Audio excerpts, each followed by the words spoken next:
अब रिसर्च में हम बहुत सारे रिसर्च के बारे में बात करते हैं जो इस प्रकार हैं: descriptive research, analytical research, applied research, fundamental research, qualitative research, quantitative research, conceptual research, empirical research, conceptual research, empirical research, one time research, longitudinal research,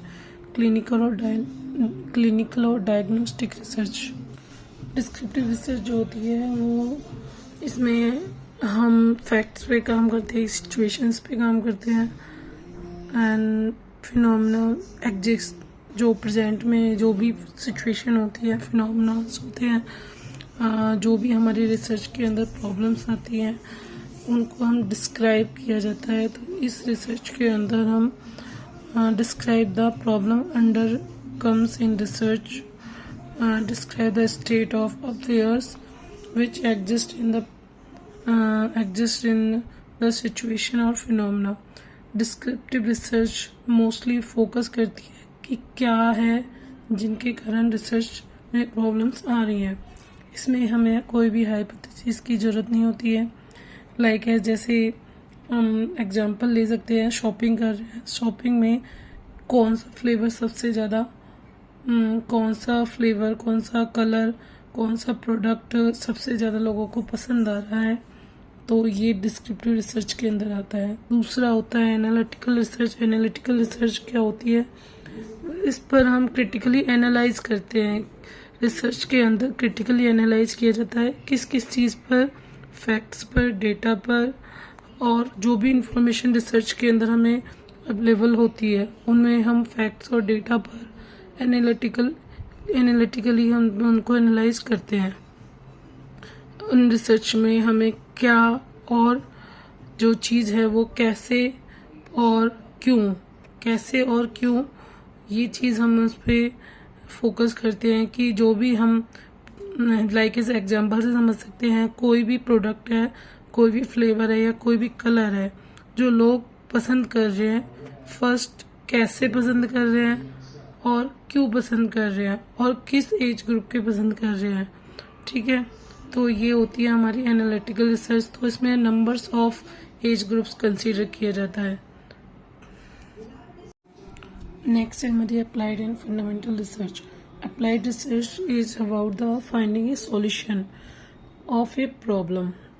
like as जैसे भी कोई भी हमारी सोसाइटी में प्रैक्टिकली कोई भी प्रॉब्लम होती है तो उस पर क्या एक्शन लेने हैं हमें, तो वो हमारी होती है अप्लाइड रिसर्च के अंदर। लाइक एज कोई भी हमारे सिटीज़ में क्राइम बढ़ रहे हैं तो क्राइम को कंट्रोल करने के लिए क्या क्या एक्शन लिया जाना चाहिए, क्या क्या ड्राफ्ट किया जाना चाहिए, वो अंडर अप्लाइड रिसर्च के अंदर आता है। दूसरा होता है फंडामेंटल रिसर्च। फंडामेंटल रिसर्च क्या होता है? बेसिक नॉलेज को इंक्रीज या गैदर करने के लिए। दूसरा होता है फंडामेंटल रिसर्च। इसमें हम थियोरेटिकली जो थ्योरी होती है उसको इंक्रीज करते हैं और ये चीज़ हम नॉलेज को बचाने के लिए कर रहे हैं। लाइक एज कोई भी हमारी एकेडमी है तो उसमें जो भी हमारी गैदरिंग हो रही है उसमें हम स्टडी कराते हैं, सोशल परफॉर्मेंस देते हैं, तो उसके लिए हमें मोटिवेशनल रिसर्च, मोटिवेशन करने की ज़रूरत होती है। तो मोटिवेशन करने के लिए हम ऑलवेज परफॉर्मेंस पे ध्यान देते हैं, तो ये हमारी फंडामेंटल रिसर्च के अंदर आती है। क्वालिटेटिव रिसर्च होती है collecting the ideas and deals with the concept, opinion, experiences and human behaviour, motivations, attitudes and satisfaction.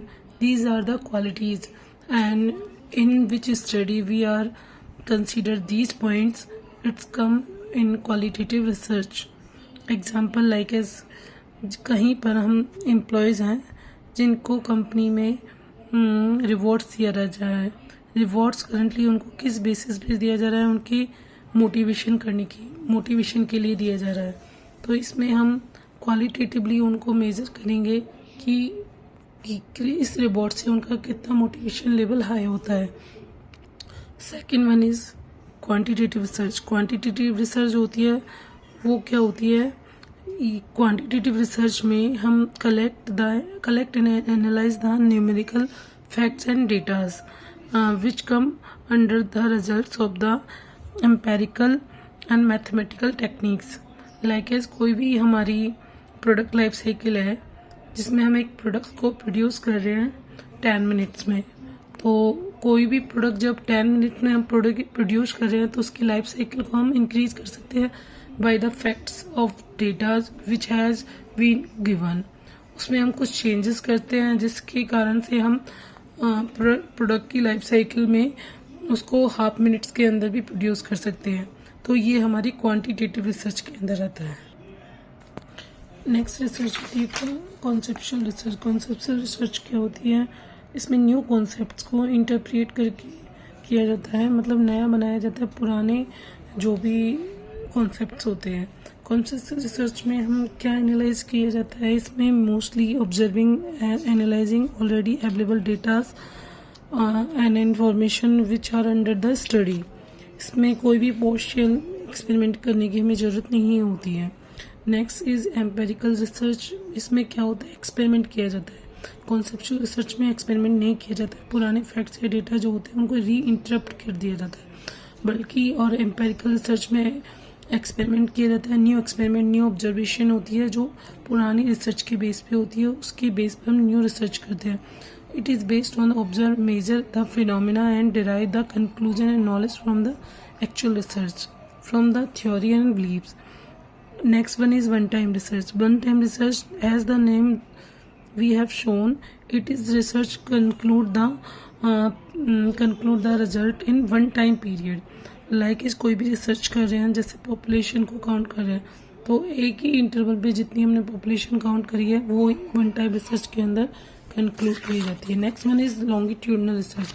Longitudinal जैसे कि नेम से लॉन्गिट्यूडनल मीन्स कोई भी रिसर्च है वो टाइम इंटरवल में एक से ज़्यादा पॉइंट पर, एक से ज़्यादा टाइम पॉइंट पर कंसीडर की जा रही है, तो वो लॉन्गिट्यूडनल रिसर्च के अंदर कंक्लूड होती है।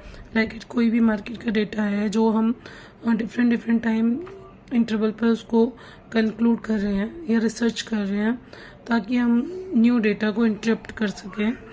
लाइक इस कस्टमर सेटिस्फेक्शन है तो कस्टमर का रिव्यूज हम रिसीव कर रहे हैं एक डिफरेंट टाइम इंटरवल पे। नेक्स्ट वन इज क्लिनिकल और डायग्नोस्टिक रिसर्च। इस रिसर्च के अंदर हम ह्यूमन बिहेवियर पर स्टडी की जाती है। ह्यूमन बिहेवियर जिसमें हमने किसी की भी डिजीज़ को इम्प्रूव करना है, किस तरह इम्प्रूव करके न्यू टेक्नोलॉजीज को इन्वेंशन करना है और उनको डेवलप करना होता है, like as treatment of cancer and HIV/AIDS।